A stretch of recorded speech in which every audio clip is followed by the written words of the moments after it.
제가 지금까지 목회를 하는 과정에서 얻은 교훈을 책으로 엮어 보았는데, 그 책의 제목이 교회 더 이상 안 나갑니다 라는 제목입니다.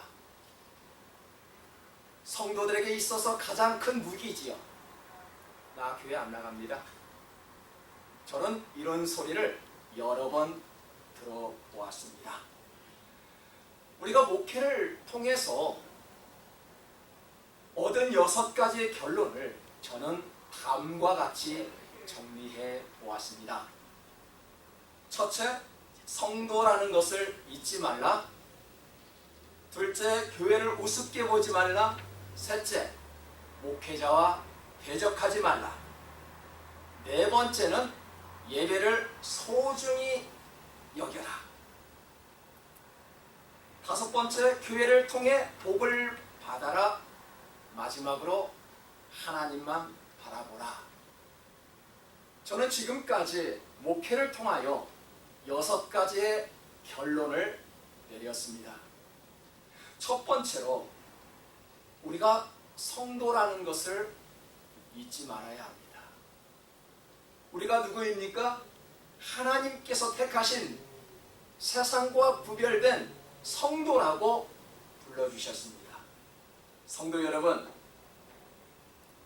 목사가 교인을 의지하고 교인은 목사를 의지하는 것이 신앙생활이 아닙니다. 물론 백지장도 맞들면 낫다라고 말씀하셨듯이 우리가 서로 화목하기를 힘쓰고 서로 섬기기를 좋아하는 것은 하나님의 뜻이기도 하지만, 무엇보다도 성도는 사람과의 교제가 아니라 하나님과의 관계, 즉 구원에 있다는 것입니다. 내가 문이니 누구든지 나로 말미암아 들어가면 구원을 받고 또는 들어가며 나오며 꼴을 얻으리라. 우리가 하나님을 만날 수 있는 비결이 무엇이라고 성경은 말씀하고 있나요? 예수 그리스도를 말미암지 않고는 하나님을 볼 수 없다라고 이야기했죠. 오직 구원은 하나님께로 있다라는 이야기지요. 우리의 신앙은 예수님의 눈으로 들어갈 때에 구원을 받을 수 있다라는 것입니다. 신앙은 사람을 따라가는 것이 아니죠. 영향력을 행사하는 사람을 쫓는 것이 아닙니다. 말씀을 따르고 진리편에 서는 것이 바로 신앙입니다. 너희는 힘있는 고관을 의지하지 말며 구원할 능력이 없는 사람을 의지하지 말라 라고 말씀합니다. 신앙은 목회자를 따르는 것이 아니지요. 목회자가 없다고 신앙이 흔들리서는 안 됩니다. 목회자의 부재로 인하여 신앙이 흔들리는 것은 뿌리 없는 신앙과도 같지요. 신앙의 성공은 하나님 나라에 집중할 때만 가능하다는 것입니다. 이것은 씨 뿌리는 비유에서 잘 보여주고 있습니다. 왜 우리가 은혜를 받지 못할까요? 왜 우리가 하나님 말씀 가운데 있으면서도 왜 신앙의 뿌리를 내리지 못할까요? 왜 늘 부정적입니까? 씨는 떨어져 있는데 길가에 떨어져 있기 때문에 그렇습니다. 길가에 뿌려진 그 신앙은 사람들로 인하여 밟혔고 새들이 와서 주워 먹었기 때문에 뿌리를 내릴 수 없다는 것입니다. 이런 신앙의 상태는 온갖 것들의 마음을 빼앗기기에 하나님 말씀에 집중할 수 없기 때문에 금방 시들고 말지요. 여러분, 우리 성도라는 직분은 죽느냐 사느냐에 달려 있습니다. 멸망이냐 생명이냐의 그런 갈림길에 우리는 놓여 있다는 것입니다. 똑같은 성도라는 직분을 가졌음에도 불구하고 누구는 죽어가고 누구는 살아갑니다. 여러분, 누구는 잘했다 칭찬받고요, 똑같은 성도라는 직분을 가지고 있는데 누구는 열심히 일을 하고도 칭찬받지 못하는 그런 결과가 나오기도 합니다.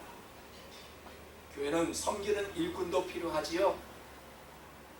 하지만 교회는 봉사도 굉장히 소중한 것 같지만 그 무엇보다도 소중한 것은 우리의 성도들은 말씀을 더 사모할 수 있어야 합니다. 우리 예수님도 음식을 준비한 마리다 보다 옆에서 말씀 듣기를 사모했던 마리아를 더 좋은 쪽을 선택했다고 칭찬하셨던 예수님이십니다.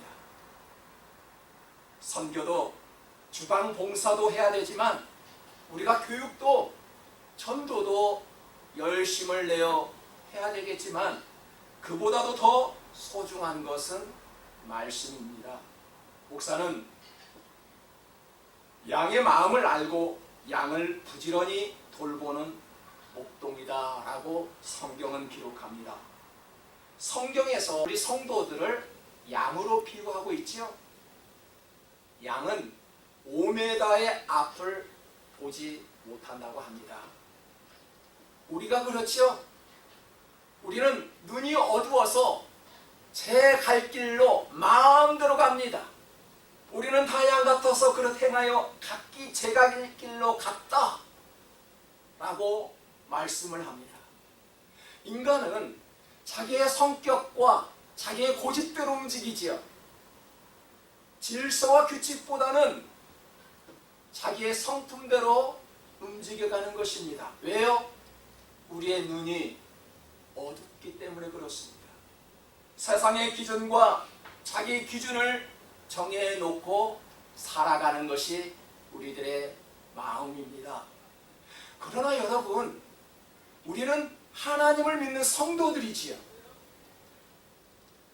무엇보다도 세상 사람들과 조금 다른 부분이 있다면 우리는 말씀 앞에 살아가는 성도들이라는 말입니다. 그래서 우리는 진정한 성도가 되기를 원하지요. 여러분, 진정한 성도의 모습이 무엇일까요? 우리가 세상 사람들과 다른 모습이 있다면 무엇일까요? 세상 풍조를 따라 살지 않고 내 마음대로 내 고집대로 살지 않는 것이 하나님의 자녀된 모습입니다. 누가 성격이 없을까요? 누가 고집이 없을까요? 그럼에도 불구하고 내 고집대로 살지 않고 세상 풍조에 따라 살지 않는 것이 하나님의 백성들이라는 말입니다. 그래서 성경은 이렇게 말씀하지요. 너희는 이 세대를 본받지 말고 오직 마음을 새롭게 함으로 변화를 받아 하나님이 선하시고 기뻐하시고 그 분별하는 능력을 가질 수 있어야 한다라고 말씀하지요. 성도 여러분, 온전하신 뜻이 무엇인지를 분별할 수 있는 것 굉장히 큰 믿음, 아주 좋은 믿음입니다. 우리가 말씀을 듣고도 분별의 능력이 없으면 어떻게 될까요? 성경은 분명히 말씀하지요. 하나님의 뜻이 무엇인지 아는 것, 그것을 아는 것이 얼마나 큰 은혜입니까?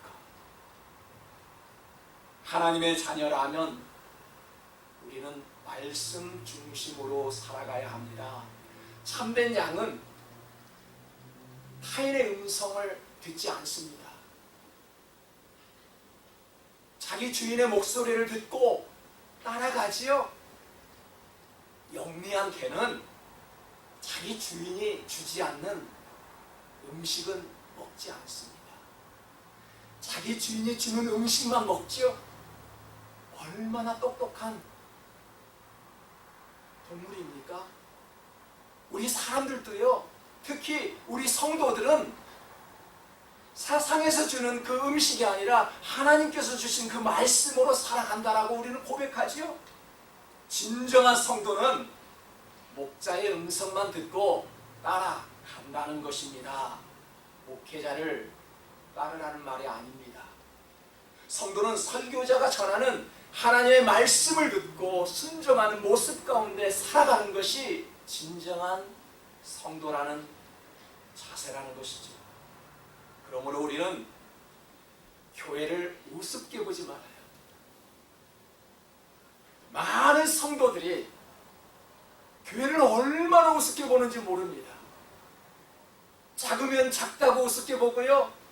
목회자 안에 질서가 없으면 질서가 없다고 목회자를 우습게 보고요. 여러분은 교회를 어떻게 생각하고 계시는지요?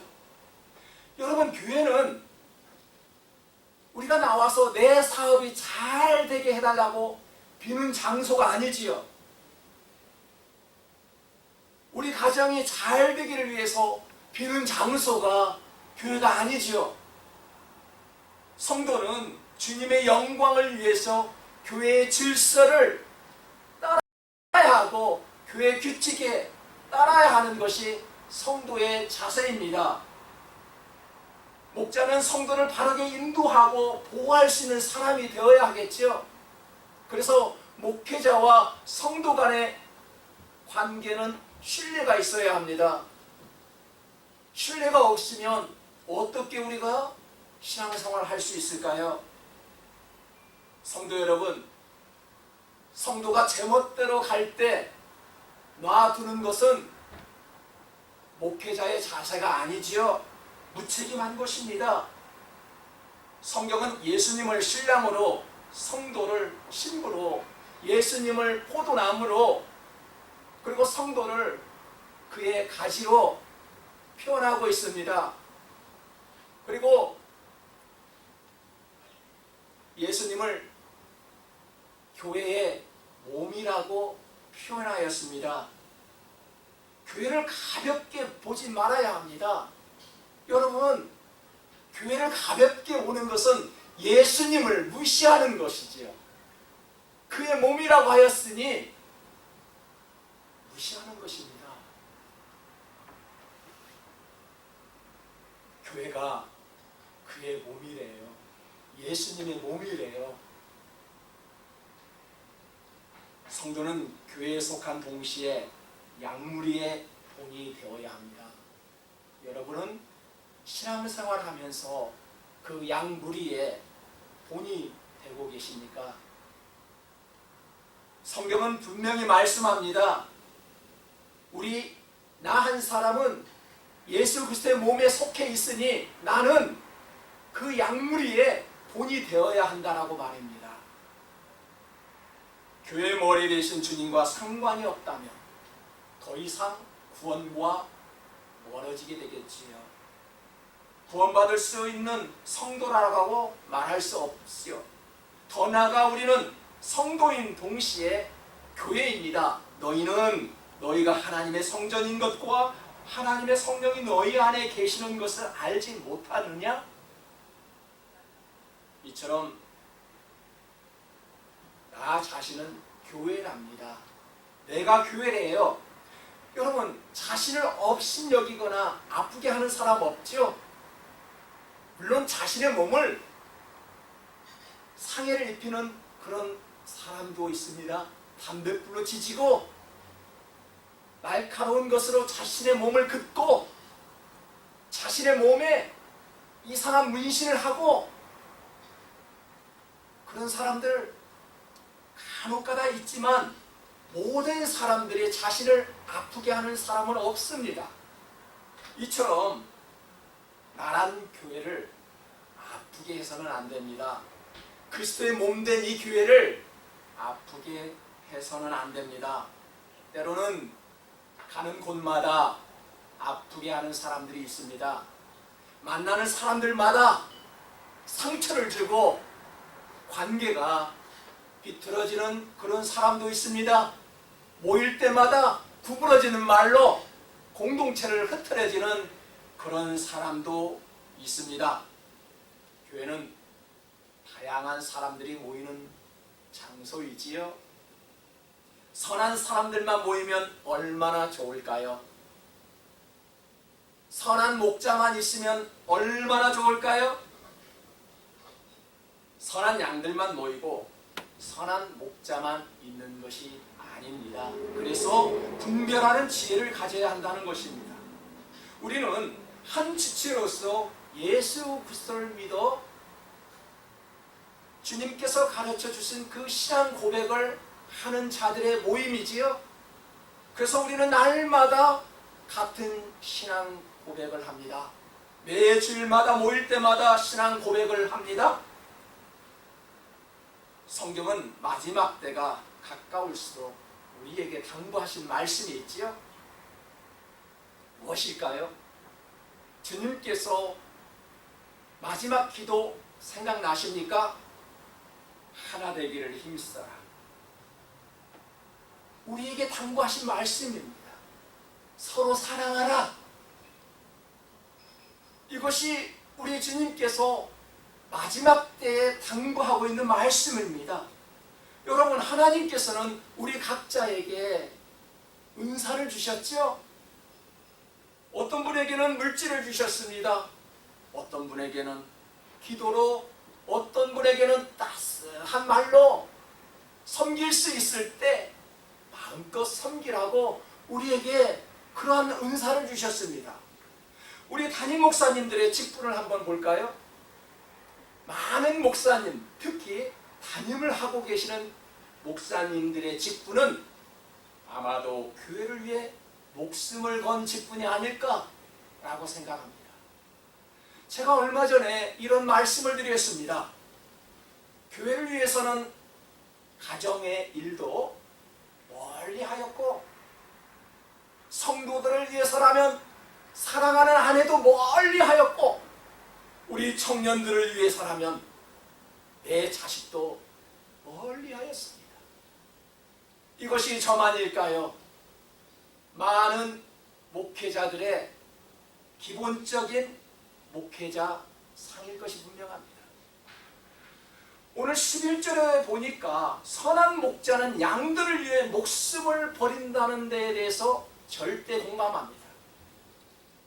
여러분, 정말 선한 목자는 양들을 위해서 자기 가족도 버릴 수 있는 그런 마음이 있지요. 선한 목자는 그 양을 지키기 위해서 나의 소중한 것을 뒤로하고 그 양떼를 지키기 위해서 온신을 다하고 있는 모습입니다. 여러분, 물론 사꾼 목자도 있고 사꾼 성도도 있는 법입니다. 사꾼의 공통점은 무엇일까요? 잘 들으십시오. 지금 성경에서는 사꾼에 대해서 말씀을 하고 있는데 사꾼의 공통점이 무엇일까요? 교묘하게, 아주 교묘하게 남을 속이고요, 달아나는 것이 사꾼의 공통점입니다. 아주 그 공동체를 진흙탕으로 만들고 교묘하게 자신의 혼자 쏙 빠져나가는 것이 사꾼의 모습입니다. 여러분, 성경에서는 그렇게 기록하고 있지요. 교묘하게 남을 속이고 달아나는 것이 사꾼이다 라고 말씀하고 있지요. 일반적으로 우리가 생각하는 사꾼 무엇일까요? 한 울타리 안에 있지만 양을 돌보지 않고 도망친 자가 사꾼이다 라고 이렇게 말씀합니다. 사꾼은 무엇일까요? 한 울타리 안에서 한솥 밥을 먹지만 서로가 싸우며 동료를 물어뜯는 것이 사꾼이다 라고 말씀합니다. 여러분, 자식이 바르지 않을 때 가르치는 것이 부모의 마음입니다. 엉뚱한 길로, 제갈 길로 가는 모습을 바라볼 때 아무 말 하지 않는 것은 친자식이 아님이 분명합니다. 성도 여러분, 자식이 바르게 살지 않을 때 훈계가 없다면 그것이 바로 잘못된 부모이죠. 잘못된 길로 걸어갈 때 가만히 바라본 자가 바로 사꾼 목사라는 것입니다. 어떻게 내가 알아서 갈 테니 상관하지 마세요 라고 말하는 것은 사꾼입니다. 그래 마음대로 가시오, 이것이 사꾼입니다. 주일 성수도 하지 않고 감사도 없고 살았다 하는 이름은 가졌으나 죽은 자로 살아갈 때 그 모습을 바라볼 때 왜 고쳐주지 못할까요? 그런 목자라면 그가 바로 사꾼입니다. 왜 말을 못합니까? 교회에 나오지 못할까봐. 내가 무슨 말을 하면 다음 주에 주일성수를 하지 않을까봐 말을 못하는 것, 그거 바로 사꾼 목사라는 것입니다. 사랑하는 성도 여러분, 죽은 성도에게 말 한마디 못하는 목자라면 그가 사꾼입니다. 저는 그런 사꾼 목자가 되고 싶지 않았습니다. 바르게 인솔하고 싶은 목자가 되고 싶었습니다. 여러분이 가는 그 교회에 설령 나를 따르라고 말씀하실 때 그 목자를 따르십시오. 그게 진리임을 따르십시오. 그게 하나님의 말씀이라면 따라가십시오. 사꾼 목자는 절대 하나님 말씀 가르치지 않습니다. 당신 마음대로 하시오 라고 가르치지요. 교회는 사람들이 모이는 곳이지만 사람이 움직이는 곳이 아닙니다. 절대 목회자와 대적하지 말아야 합니다. 여러분, 어느 교회로 가십니까? 그 교회에 가거든 목회자를 잘 섬겨주십시오. 절대 대적하지 마십시오. 손해는 자기 자신에게 있습니다. 목회자와의 갈등은 은혜를 받는데 최고의 적입니다. 경험해 보셨나요? 하나님은 성도를 부르시고 성도들 중에 한 사람을 택하여 목사로 불러주셨지요. 그리고 목회를 하라고 앞에 세워주셨습니다. 가장 불행한 성도는 누구일까요? 한번 생각해 보세요. 가장 불행한 성도가 누구였나요? 목회자와 갈등과 대립으로 설교가 귀에 들어오지 않습니다. 그러자 마음이 굳어져 있는 성도이지요. 사사건건 목회자를 반대하고 태클을 걸어 목회자와 갈등을 일으켜 영적인 손해를 보고 있는 성도들 참 불행합니다. 여러분, 이런 사람도 있지요. 나 아니면 그 교회 돌아가지 않아. 추후로 그런 생각은 하지 마시기 바랍니다. 이렇게 착각하는 성도들이 있다면 우리는 마음을 바로잡고 질서와 화평을 원하시는 하나님의 뜻에 복종할 수 있어야 합니다. 사도 바울이 이렇게 가르쳤습니다. 가르침을 받는 자는 말씀을 가르치는 자와 모든 좋은 것을 함께하라. 사도 바울의 가르침. 가르침을 받는 자는 말씀을 가르치는 자와 모든 것을, 좋은 것을 함께하라. 성도 여러분, 저는요 지금까지 우리 성도님들로부터 많은 물질과 많은 음식으로 섬김을 받았습니다. 여러분 그렇지요? 저는 목회를 하면서 많은 물질과 많은 음식으로 섬김을 받았다는 것입니다. 그런데 제가 가장 기억되는 성도는 누구일까요? 여러분, 그동안 인생을 사시면서 훌륭한 대접을 받았습니다. 그걸 한번 상기해 보십시오. 무엇이 가장 기억되었습니까? 저는 목회를 하는 동안 가장 기억된 성도는 제가 목회를 잘 하도록 하나님께 기도해 주는 성도였습니다.